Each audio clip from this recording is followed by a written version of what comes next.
नमस्कार दोस्तों। पत्रकारिता की दुनिया में बड़े बड़े विचित्र कई बार अनुभव भी होते हैं और कई बार प्रयोग भी होते हैं।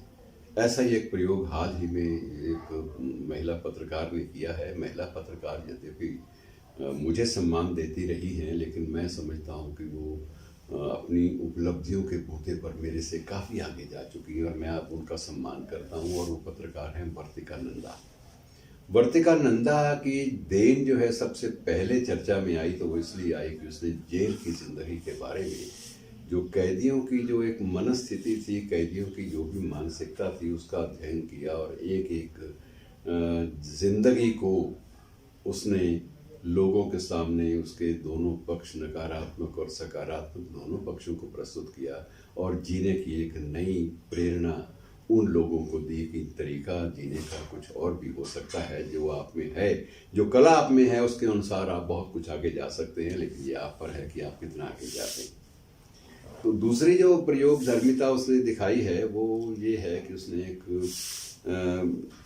नई पहचान के रूप में एक प्रयोग किया है जेल रेडियो के नाम से। जेल रेडियो अपने आप में एक बड़ा अजीब लगता है, लेकिन ये प्रयोग इतना सफल रहा है मित्रों कि हरियाणा की जो एक ज़िला जेल है पानीपत, वहाँ से इसने प्रयोग आरंभ किया था और पहला जेल रेडियो वहीं से स्थापित हुआ था। और उसके माध्यम से मित्रों जो कैदी जो कोई उम्र कैद की सज़ा भुगत रहा है, कोई हत्या के आरोप में अंदर है या कुछ और किसी और कारणों से वो अपराधी घोषित हुआ और अदालत ने उसे सज़ा दे दी लंबी, लेकिन उनमें जो कलात्मकता है वो कहीं दबती नहीं है। परिस्थितियाँ कलात्मकता को नहीं खाती। इस बात का प्रमाण वर्तिका नंदा के इस प्रयोग ने दिया है और ये प्रयोग जो है जेल रेडियो के सामने आया, जेल रेडियो के रूप में सामने आता है।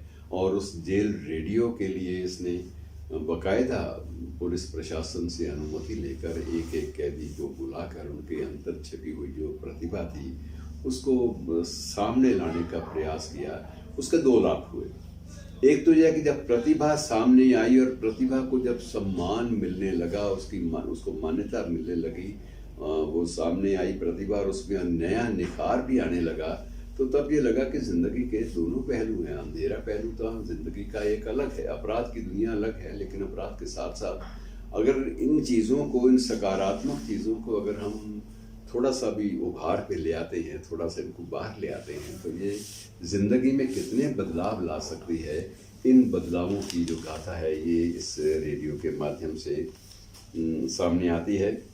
और ये वस्तुतः पहली बार इसका जो प्रयोग हुआ था वो तिहाड़ जेल से हुआ था। मुझे जहाँ तक याद आता है ये 2013 में सबसे पहली, ये विश्व की सबसे बड़ी जेल मानी जाती है और हमारे देश की तो सबसे बड़ी जेल है ही।